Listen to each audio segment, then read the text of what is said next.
আমাদের ড্রয়িং রুমের দেয়াল আজ মেডেল আর সার্টিফিকেটে ঠাসা, অথচ আমাদের মানসিকভাবে আমরা দিন দিন দেউলিয়া হয়ে যাচ্ছি। GPA 5 এর নেশায় আমরা মুখস্থ করছি হাজার পৃষ্ঠা, কিন্তু বিবেকের সিলেবাসটা রয়ে গেছে একেবারে অপঠিত। আমরা ডাস্টবিন চিনি না, কিন্তু ডাবল মাস্টার্স চিনি।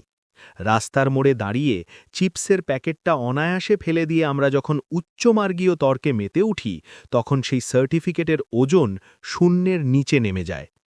বাসে একজন অশীতিপর বৃদ্ধ কিংবা একজন অন্তঃস্থতা নারী দাঁড়িয়ে থাকলে, যারা জানালার বাইরে মুখ ফিরিয়ে ঘুমিয়ে থাকার ভান করে, তারা কি আসলেই শিক্ষিত, নাকি স্রেফ একটা সুবিধাবাদী রোবট? পরীক্ষায় প্রথম হওয়াটা একটা দক্ষতা হতে পারে, কিন্তু মানুষ হওয়াটা একটা সাধনা।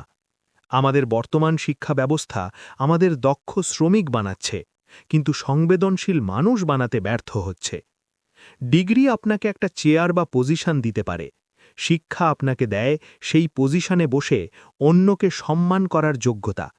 যদি আপনার অর্জিত জ্ঞান আপনাকে বিনয়ী হতে না শেখায়, যদি আপনার ডিগ্রি আপনাকে অন্যের শ্রমকে অবজ্ঞা করতে শেখায়, তবে বুঝে নিন আপনি শিক্ষিত হননি, আপনি কেবল সফলভাবে ট্রেন্ড হয়েছেন।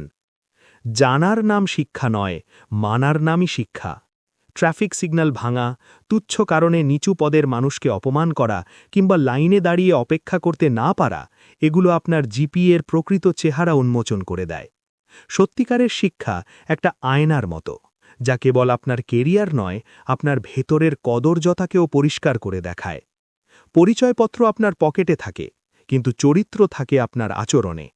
দিন শেষে নিজেকে আয়নার সামনে দাঁড় করান এবং প্রশ্ন করুন, আমি কি শিক্ষিত হয়েছি, নাকি কেবল রাষ্ট্রের জন্য একটা পরিসংখ্যান হয়ে টিকে আছি?